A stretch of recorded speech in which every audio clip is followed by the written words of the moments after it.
Hello दोस्तों, मेरा नाम है सुरजीत सिंह। स्वागत करता हूं आप सभी का आपके यूट्यूब चैनल ओम क्लासेस में। साथियों, इस चैनल के माध्यम से सभी आगामी परीक्षाओं के प्रैक्टिस टेस्ट सॉल्व किए जाते हैं। तो दोस्तों, यदि आप भी कॉम्पिटिटिव एग्जाम की तैयारी कर रहे हैं तो जुड़ जाइए हमारे साथ। चैनल को सब्सक्राइब कर लें, बेल बटन को दबा लें ताकि आने वाली वीडियो का नोटिफिकेशन आपको मिल सके। और आज हम बात कर रहे हैं UPSSC पेट एग्ज़ाम की टेस्ट सीरीज़ का पार्ट 3 की पार्ट 1 और पार्ट 2 इससे पहले हम अपलोड कर चुके हैं। पार्ट 3 का डिस्कस करेंगे। तो डिस्कस करते हैं दोस्तों आज के क्वेश्चंस को। फर्स्ट क्वेश्चन है, प्रधानमंत्री कौशल विकास योजना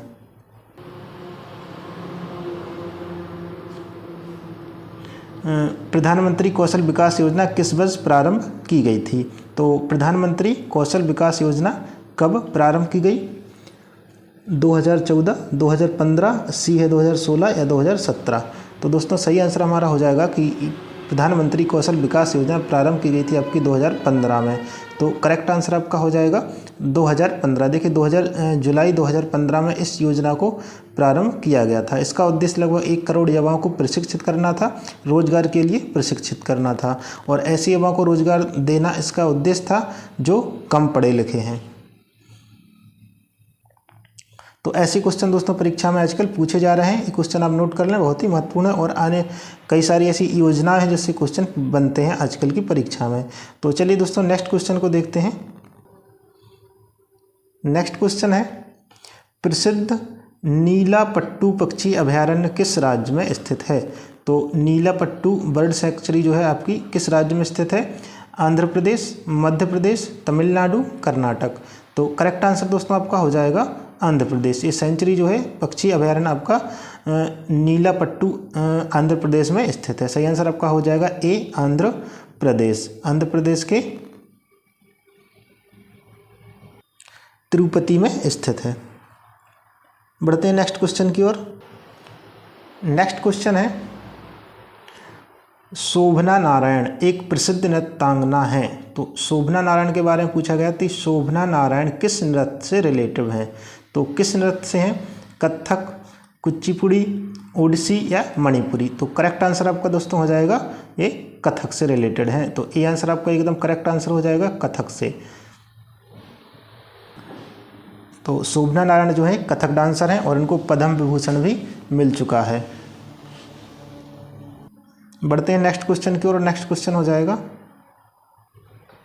नेक्स्ट क्वेश्चन है, महानदी का उद्गम डैश की उच्च भूमि से होता है। यानी कि किस राज्य से होता है, किस स्टेट से महानदी का उद्गम होता है? तो सही आंसर आपका हो जाएगा बिहार, छत्तीसगढ़, आंध्र प्रदेश या उड़ीसा। तो आपका करेक्ट आंसर हो जाएगा छत्तीसगढ़। आपका बी आंसर एकदम करेक्ट आंसर हो जाएगा। कहाँ से होता है? छत्तीसगढ़ से होता है महानदी का उद्गम। और महानदी जो है आपने सुना होगा, महानदी जिस पर सबसे लंबा बांध जो है हीराकुंड बांध। हीराकुंड बांध इसी नदी पर स्थित है। कौन सी नदी पर है? महानदी पर है। और इसका उद्गम कहाँ से हो रहा है? छत्तीसगढ़ से हो रहा है, सिहावा पहाड़ी से। कौन सी पहाड़ी से होता है?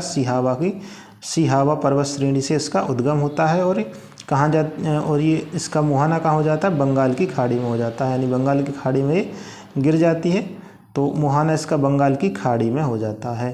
तो ये भी आपको याद रख लेना है। देखिए, इसको दो बहुत ही इम्पोर्टेंट सहायक नदियां हैं। एक तो देखिए जोंक, एक का नाम है जोंक और एक है तेल नदी और जोंक नदी। ये दो इसकी सहायक नदियां हैं जो प्रश्न पूछ लिए जाते हैं। ठीक है, तो ये आप नोट कर लें, ये दो सहायक नदियां इसकी हैं। चलिए बढ़ते हैं दोस्तों नेक्स्ट क्वेश्चन की ओर। नेक्स्ट क्वेश्चन है, कंदरिया महादेव मंदिर का निर्माण किस वंश के शासकों द्वारा करवाया गया था? तो कंदरिया महादेव मंदिर का निर्माण करवाया गया था। आपका आंसर है चोल, पाल शासक या पल्लव या चंदेल। तो करेक्ट आंसर आपका क्या हो जाएगा? चंदेल शासकों द्वारा। डी आंसर एकदम आपका करेक्ट आंसर हो जाएगा। किनके द्वारा करवाया गया था? चंदेल। देखिए दोस्तों, पिछली वीडियो हमने करवाया था वो खजुराहो के मंदिर। ठीक है, खजुराहो के मंदिर, जिनका निर्माण किनके द्वारा करवाया गया था, चंदेल शासकों द्वारा। और एक कंदरिया महादेव जो है इन्हीं खजुराहो के मंदिरों का एक पार्ट है, कंदरिया महादेव, जो कि आपके एमपी के छतरपुर में स्थित हैं। कहाँ पर है, एमपी के छतरपुर में। छतरपुर जिला एक पड़ता है एमपी में, ठीक है। वही जो खजुराहो के मंदिर हैं उन्हीं में एक स्थित है कंदरिया महादेव का मंदिर। इनका निर्माण किनके द्वारा करवाया गया था, चंदेल शासकों के द्वारा करवाया गया था। हमने आपको दोस्तों बताया था 950 ईस्वी से 1050 ईस्वी के बीच इन मंदिरों का निर्माण हुआ था, चंदेल शासकों ने करवाया था। तो सही आंसर आपका इसमें हो जाएगा चंदेल शासक। ये खजुराहो के मंदिर का एक पार्ट है कंदरिया महादेव मंदिर, और ये महादेव शिव मंदिर से संबंधित है, शिव को समर्पित है। बढ़ते हैं नेक्स्ट क्वेश्चन की ओर। नेक्स्ट क्वेश्चन हो जाएगा, भारत में किस धार्मिक समूह के लोग नवरोज उत्सव मनाते हैं। ठीक है, तो किस धर्म के लोग मनाते हैं इस नवरोज उत्सव को। तो सही आंसर आपका क्या हो जाएगा, जैन, पारसी, यहूदी या बौद्ध धर्म।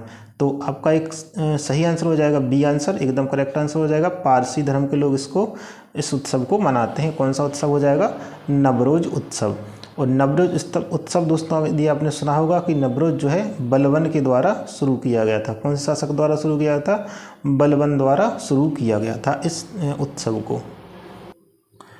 और ये जो है नए साल के रूप में इसको मनाया जाता है। नए साल के रूप में बसंत के पहले दिन इसको मनाया जाता है। तो सही आंसर आपका क्या हो जाएगा, पारसी हो जाएगा। पारसी धर्म द्वारा इसको मनाया जाता है। नेक्स्ट क्वेश्चन को देख लेते हैं। नेक्स्ट क्वेश्चन है, निम्नलिखित में से किस शासक द्वारा दो मूल सिक्के चांदी का टांका और तांबे का जीतल, ठीक है, ये शीतल दोस्तों गलत हो गया, इसको जीतल कर लीजिए, जीतल, ठीक है, तांबे का टांका और चांदी का टांका और तांबे का जीतल, तो किनके द्वारा चलाया गया था, अलाउद्दीन खिलजी, इब्राहिम लोदी, इल्तुतमिश या कुतुबुद्दीन ऐबक। तो एकदम करेक्ट आंसर आपका क्या हो जाएगा, किनके द्वारा चलवाया गया था, इल्तुतमिश द्वारा, ठीक है। तो कुतुबुद्दीन ऐबक जो है किनके द्वारा चलाया गया था, इल्तुतमिश द्वारा चलाया गया था। तो सही आंसर आपका हो जाएगा सी आंसर, इल्तुतमिश द्वारा। देखिए इल्तुतमिश की पुत्री जो कि रजिया सुल्तान का आपने नाम सुना होगा। रजिया सुल्तान का प्रश्न भी परीक्षा में पूछ लिया जाता है। रजिया सुल्तान का शासनकाल आजकल बहुत दोस्तों पूछा जा रहा है। 1236 से लेके 1240 तक इनका शासनकाल रहा था रजिया सुल्तान का, जो कि पुत्री थी किनकी थी, इल्तुतमिश की थी। नेक्स्ट क्वेश्चन है, बोकर कप निम्नलिखित में से किस खेल से संबंधित है। तो बोकर कप आपका किस खेल से संबंधित हो जाएगा, गोल्फ से, शतरंज से, हॉकी से या फुटबॉल से। तो आपका करेक्ट आंसर हो जाएगा गोल्फ, ठीक है, ए आंसर एकदम करेक्ट आंसर हो जाएगा, गोल्फ से संबंधित है। नेक्स्ट क्वेश्चन है, भारतीय राष्ट्रीय कांग्रेस के निम्नलिखित अधिवेशन में से किस अधिवेशन की अध्यक्षता पहली बार एक महिला ने की थी। तो किस अधिवेशन की अध्यक्षता एक महिला ने की थी, कलकत्ता अधिवेशन, सूरत अधिवेशन, कानपुर अधिवेशन या लाहौर अधिवेशन। तो एकदम आपका करेक्ट आंसर क्या हो जाएगा, कलकत्ता अधिवेशन की अध्यक्षता की गई थी किनके द्वारा, एक महिला के द्वारा। 1917 यानी 1917 में दोस्तों एनी बेसेंट ने इसकी अध्यक्षता की थी। किसने की थी, एनी बेसेंट ने। तो प्रथम बार एक महिला द्वारा की गई थी, एनी बेसेंट द्वारा 1917 में, 1917 में। देखिए इसके बाद 1933 में एक अधिवेशन होता है, और ये भी दोस्तों कलकत्ता में होता है। कहाँ पर होता है, कलकत्ता में होता है। और इसकी अध्यक्षता भी किनके द्वारा की जाती है, एक महिला द्वारा की जाती है, जिनका नाम क्या रहा, इनका नाम था नैली सेन गुप्ता।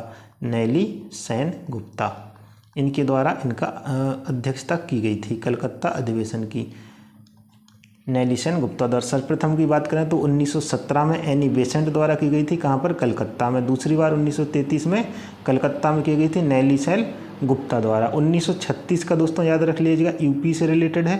1936 का अधिवेशन कहाँ हुआ था, आपका लखनऊ में हुआ था। ये लखनऊ वाला आपको बहुत ही इम्पोर्टेंट है, आपको याद रखना है।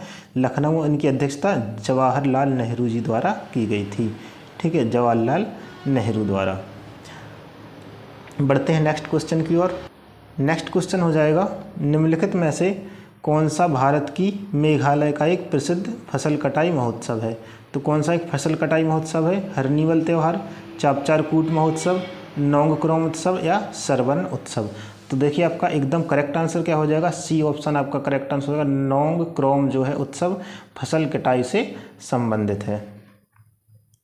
और ये मेघालय की खासी जनजाति द्वारा इसको मनाया जाता है। देखिए राज्य जो मेघालय, मेघालय में खासी जनजाति पाई जाती है। कौन सी जनजाति है? मेघालय में खासी। गारो और खासी की पहाड़ियों का आपने नाम सुना होगा, उसी नाम से एक प्रजाति है खासी प्रजाति। तो इसी प्रजाति द्वारा इस उत्सव को मनाया जाता है, नोंगक्रोम उत्सव को। और बात कर लें हरनिवल त्यौहार की, तो हरनिवल आपका किनके द्वारा कहाँ मनाया जाता है? हरनिवल आपका देखिए नागालैंड में इस उत्सव को मनाया जाता है। ये आप याद रख लें, क्वेश्चन अपडेटेड है, पूछा जा रहा है परीक्षा में। और चापचार कूट महोत्सव की बात करें तो चापचार कूट महोत्सव भी आजकल परीक्षा में पूछा जा रहा है। तो ये आपका मिजोरम से रिलेटेड है। कहाँ से है? चापचार कूट महोत्सव आपका हो जाएगा कहाँ से? मिजोरम से हो जाएगा। सरवर्ण उत्सव की बात कर लें तो सरवर्ण देखिए दोस्तों ये कहाँ मनाया जाता है? ये गोवा, एक तो गोवा हो गया और महाराष्ट्र, ठीक है, ये गोवा और महाराष्ट्र से रिलेटेड है। बढ़ते हैं नेक्स्ट क्वेश्चन की ओर। नेक्स्ट क्वेश्चन हो जाएगा, नेक्स्ट क्वेश्चन है किस सन में उत्तर प्रदेश का नाम संयुक्त प्रांत रखा गया? तो किस वर्ष उत्तर प्रदेश का नाम संयुक्त प्रांत रखा गया था? तो किस वर्ष रखा गया था? 1937, 1935, 1956 या 1961? तो आपका एकदम करेक्ट आंसर दोस्तों हो जाएगा ए आंसर। 1937 में उत्तर प्रदेश का नाम क्या रखा गया था? संयुक्त प्रांत रखा गया था 1937 में। देखिए उत्तर प्रदेश का नाम कई बार दोस्तों बदल चुका है। 1836 की बात करें तो 1836 में इसका नाम रखा गया था उत्तर पश्चिम प्रांत। क्या रखा गया था? उत्तर पश्चिम प्रांत। उत्तर पश्चिम प्रांत, उत्तर पश्चिम प्रांत रखा गया था आपका 1836 में। उसके बाद 1877 यानी 1877 में क्या कर दिया गया? इसको उत्तर पश्चिम एवं अवध कर दिया गया। उत्तर पश्चिम प्रांत एवं क्या जोड़ दिया गया इसमें? एवं अवध जोड़ दिया गया, एवं अवध। उत्तर पश्चिम प्रांत एवं अवध कर दिया गया। उसके बाद दोस्तों फिर से बदल करके 1902 1902 में क्या कर दिया गया? 1902 में आगरा एवं अवध क्या कर दिया गया? आगरा एवं अवध, आगरा एवं अवध संयुक्त प्रांत कर दिया गया 1902 में। उसके बाद 1937 में क्या रखा गया?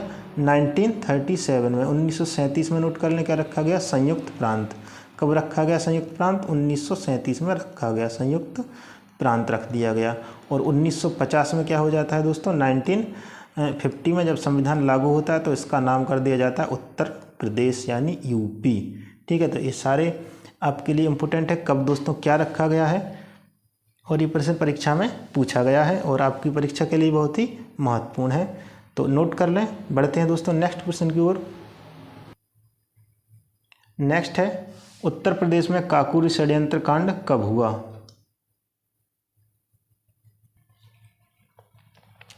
तो उत्तर प्रदेश में काकोरी षड्यंत्र कांड कब हुआ? 9 जुलाई 1925, 16 फरवरी 1925, 15 अगस्त 1925 या 9 अगस्त 1925? तो आपका करेक्ट आंसर हो जाएगा डी आंसर। 9 अगस्त 1925 को काकोरी षड्यंत्र कांड हुआ था। देखिए कुछ क्रांतिकारी थे हमारे देश के क्रांतिकारियों ने क्या किया था? ब्रिटिश सरकार से युद्ध लड़ने के लिए कुछ हथियारों को लूट लिया था। कहाँ पर लूट लिया था? काकोरी एक स्टेशन पड़ता है दोस्तों, ये कहाँ है? लखनऊ में हो। ठीक है, लखनऊ में काकोरी स्टेशन के नज़दीक जो है ये घटना घटी थी। और इसमें एकदम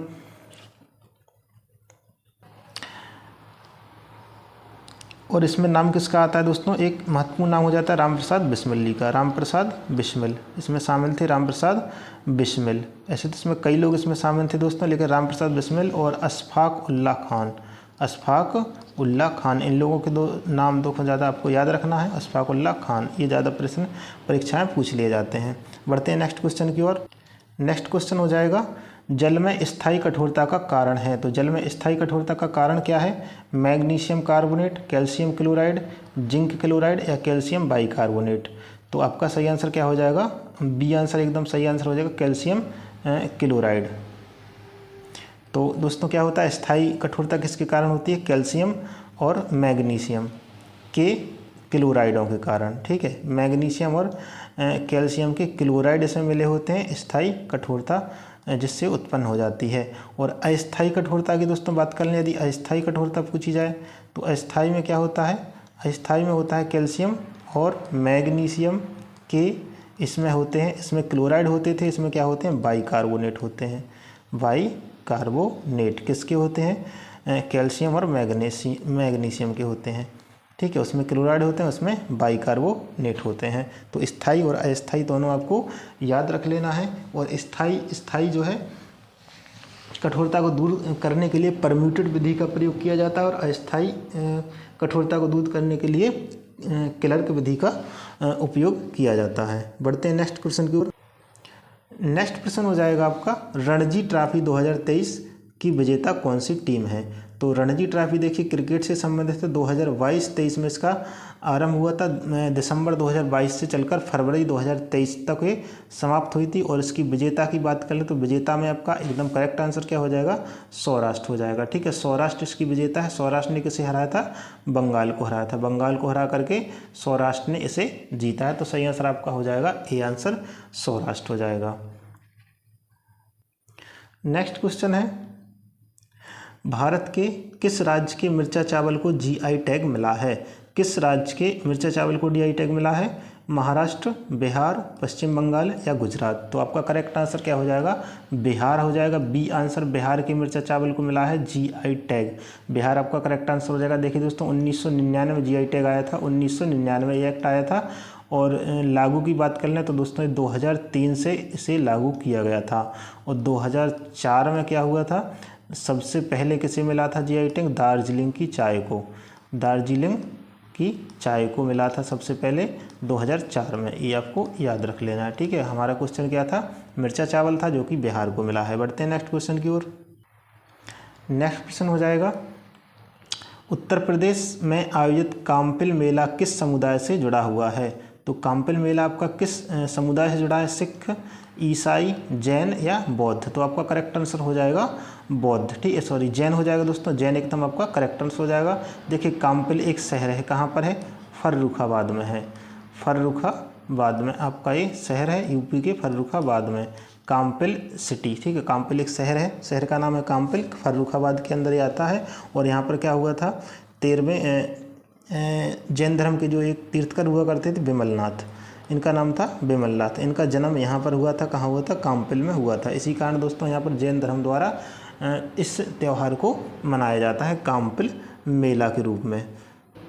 नेक्स्ट क्वेश्चन हो जाएगा, भारत के कितने राज्यों से नेपाल की सीमा लगती है। तो भारत के कितने राज्यों से नेपाल की सीमा रखती है, 4 राज्यों से, 5 राज्यों से, 7 राज्यों से या 3 राज्यों से। दोस्तों आपका करेक्ट आंसर क्या हो जाएगा, 5 राज्यों से लगती है। तो कौन कौन से राज्य दोस्तों उसमें हो जाएंगे, एक तो यूपी हो जाएगा, एक उत्तराखंड हो जाएगा, और एक आपका हो जाएगा बिहार, बिहार से लगती है, और एक आपका हो जाएगा सिक्किम, सिक्किम हो जाएगा, और एक आपका हो जाएगा पश्चिम बंगाल। ठीक है, पश्चिम बंगाल से लगती है। तो ये 5 राज्य जो हैं जहाँ पे नेपाल की सीमा साझा होती है। बढ़ते हैं नेक्स्ट क्वेश्चन की ओर। नेक्स्ट क्वेश्चन दोस्तों बहुत ही इंपॉर्टेंट क्वेश्चन हो जाएगा आपका कि 1975 के आपातकाल के समय भारत के राष्ट्रपति कौन थे।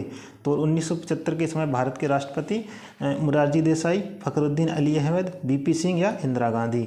तो आपका करेक्ट आंसर क्या हो जाएगा, फखरुद्दीन अली अहमद आपका सही आंसर हो जाएगा, बी आंसर। इस समय हुआ करते थे भारत के राष्ट्रपति। और दोस्तों बात कर लें उस समय पीएम कौन थी, तो पीएम उस समय इंदिरा गांधी, डी आंसर हो जाएगा। इंदिरा गांधी उस समय प्रधानमंत्री हुआ करती थीं। और 1975 का आपातकाल दोस्तों बहुत ही विवादित रहा था, क्योंकि ये आपातकाल जो आंतरिक गड़बड़ी के आधार पर लगाया गया था। और सबसे इम्पोर्टेंट बात ये रही कि ये आपातकाल जो है बिना मंत्रिमंडल की सलाह पर लगाया गया था। बिना मंत्रिमंडल की सलाह पर इंदिरा गांधी द्वारा राष्ट्रपति को लागू करने के लिए प्रस्ताव दिया गया था, राष्ट्रीय आपातकाल लागू करने के लिए। उसके बाद दोस्तों एक कानून बन गया था कि कभी भी बिना मंत्रिमंडल की सलाह के बिना आपातकाल नहीं लगाया जा सकता। और इंदिरा गांधी सरकार ने अपनी मनमानी कर क्या किया था, आपातकाल को लागू किया था बिना मंत्रिमंडल की सलाह पर। तो दोस्तों ये थी आपकी आज की बहुत ही महत्वपूर्ण टेस्ट सीरीज। वीडियो अच्छी लगी हो तो लाइक करें, चैनल को